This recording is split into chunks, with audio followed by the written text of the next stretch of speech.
So I just want to conclude now by summing everything up that I've been speaking about in this series of videos. So starting with the EGFR, the expectation or the hope when I started was that it would correlate with the findings of the TRACER-X team, the Francis Crick Institute team, which is established science, I think now, that's saying that there is greater prevalence of EGFR in areas of higher pollution, PM2.5 pollution, and that seems to be the case consistently across all of the years that I studied, 2019 through to 2023. There is comfortably statistical significance, certainly in the later years. I mean, it's 0.01 the first 2 years and a lot lower in the last 3. Now, is that just coincidence, or is it because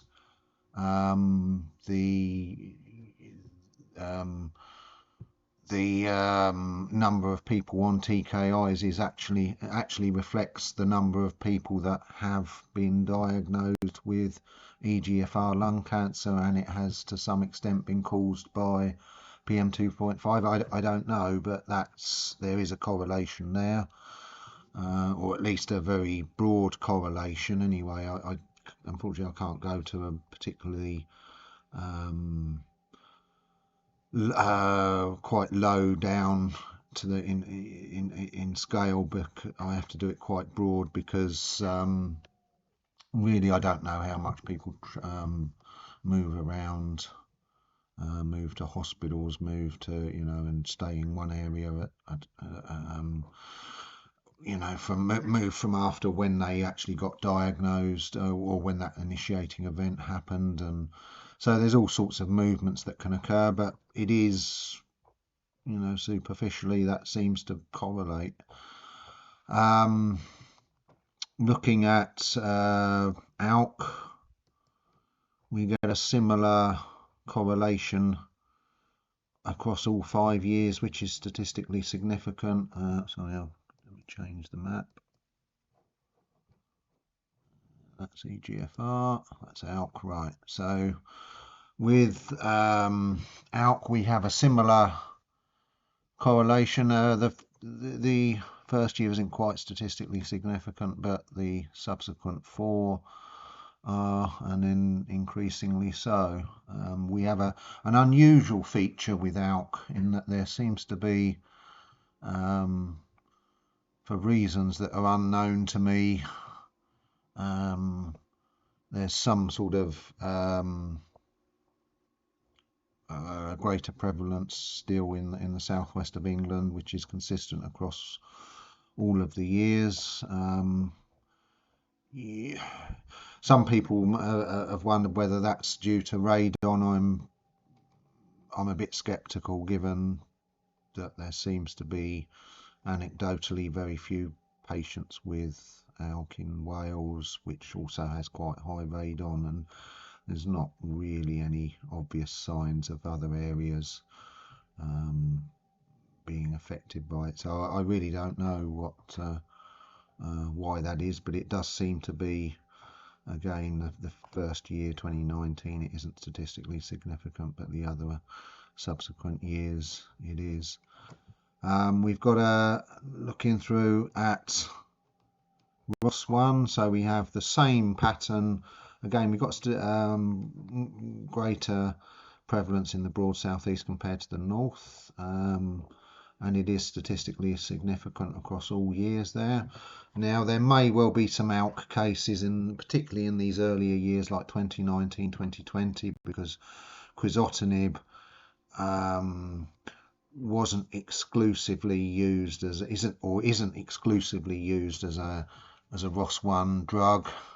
There's, particularly in the earlier years when there weren't other drugs around, it was also the main drug for ALK, certainly up until 2018.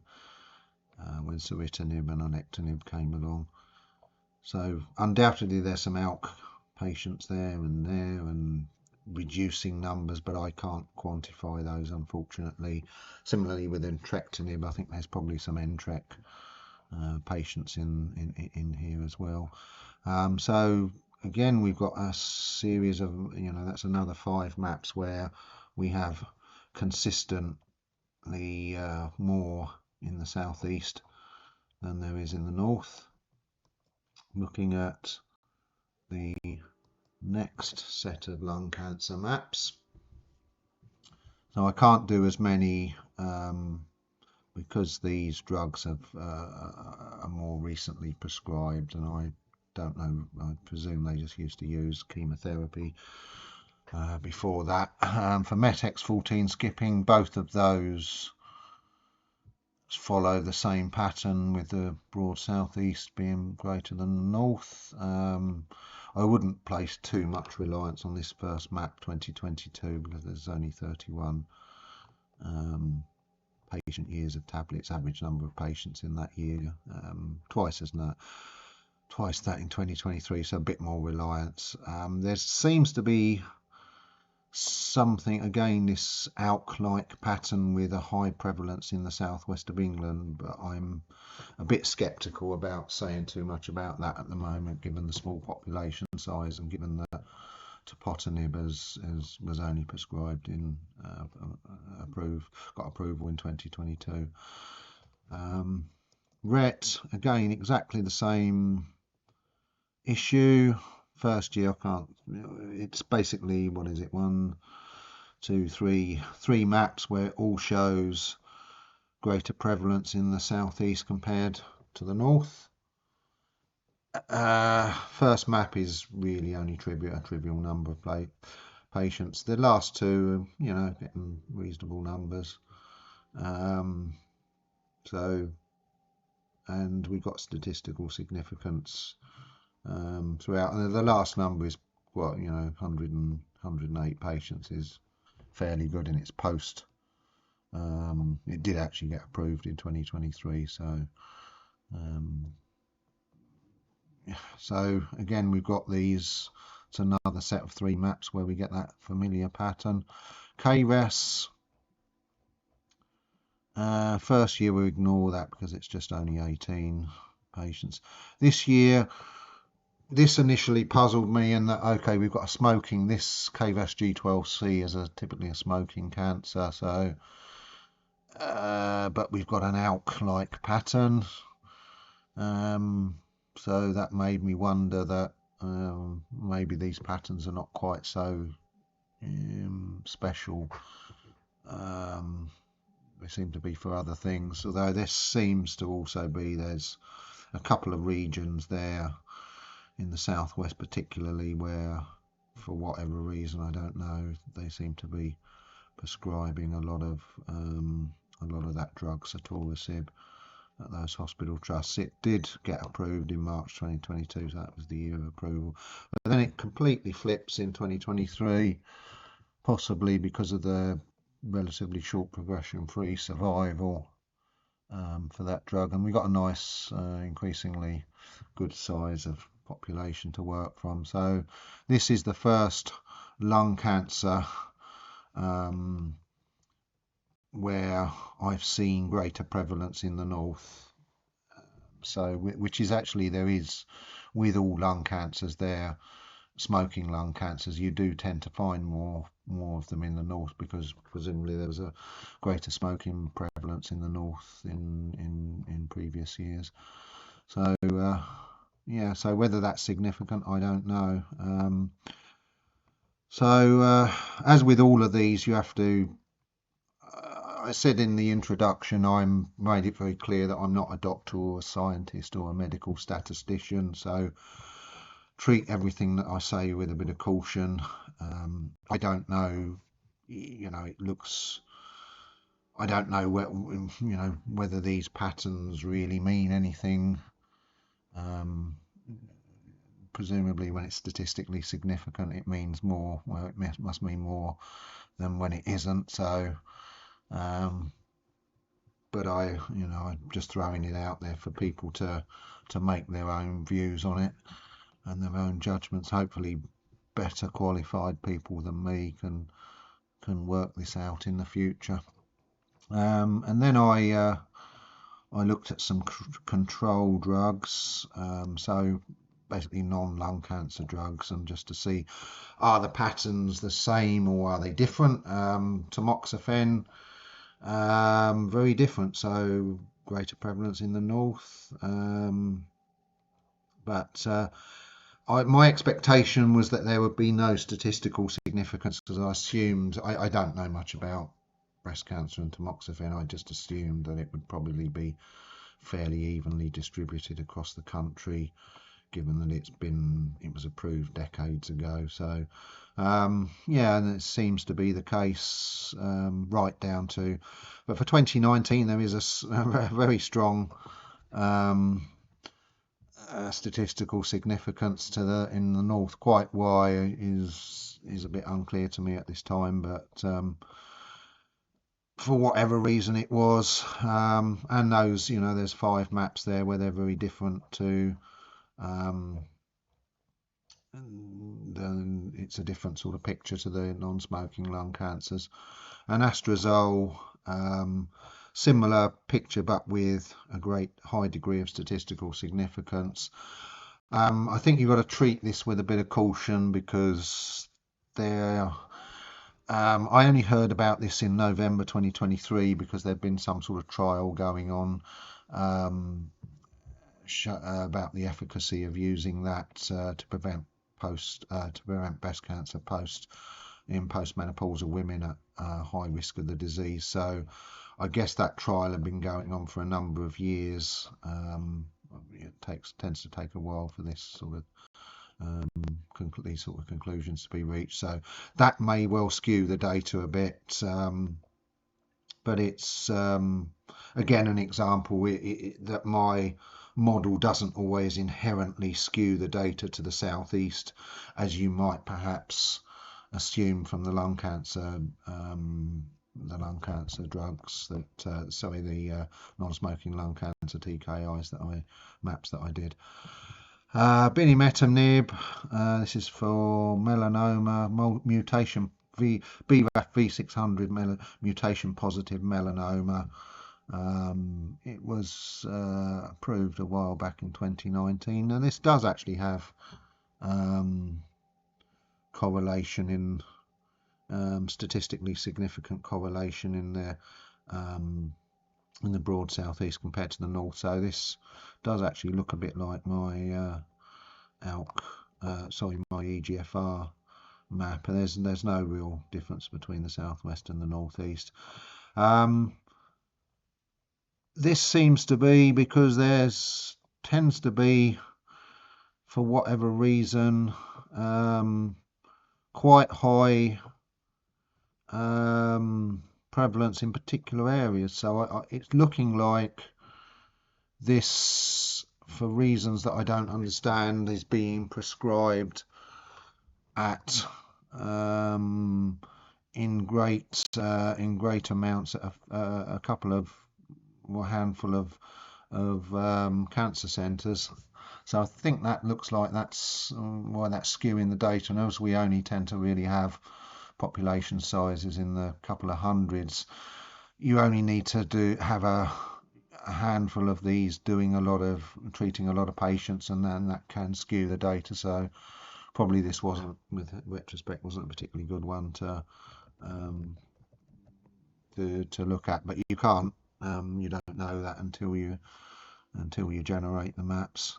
And then finally gilteritinib, again, unfortunately they're not a great one to use, because the patient numbers were relatively small on this one. The pattern seems to flip back and forth between the north and the southeast. It reached statistical significance on one year but didn't on the other years, so it's just all over the place on that one. So again, it's an example that my model isn't inherently biased to the southeast of England. So, and then I did some work looking at the actual population sizes and trying to validate those with other data sources. So these numbers, as I keep stressing, are just really central numbers based on the inputs. They're not absolute numbers, so there wasn't exactly 734 ALK patients on TKIs in England in the middle of 2023. It's a range, and all of these are ranges. But I did some work looking at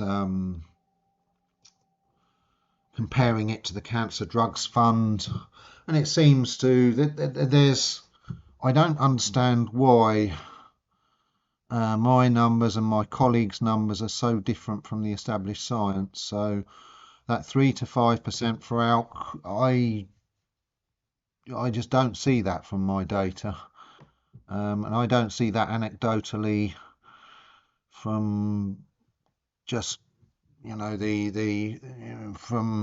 the number of people that join the UK ALK Facebook group. I don't see it in my oncogene driven lung cancer support group at Guy's Hospital. I don't see it, those sorts of numbers at all. So I don't know what I'm missing, but I guess I must be missing something, or otherwise 3 to 5% doesn't really apply to England. So hopefully in the futures that will be resolved. I have heard of again anecdotally from some oncologists that they seem to also agree that 3 to 5% doesn't really feel right for England. But why that is, it'd be interesting to see whether there's these sorts of variations in other parts of the world as well. And maybe, it will give some, if you can find you can find places of greater prevalence, maybe there's some causal factor there that's making greater prevalence, and in some of those areas, parts of the world where they are 3% or 5% or 7%. I don't know. Hope maybe that's decades away before we can understand those questions. But it's an interesting puzzle to have, and I'm also finding the same is true with EGFR. Unless I've done something really badly wrong with this, these numbers are just really a fraction of what they should be in theory. And exactly the same with ROS1. That's just it's a tiny fraction of what it should be. I'd be interested to, hopefully one day I'll find out and what's why that is. Yeah, so that's what it is. I hope that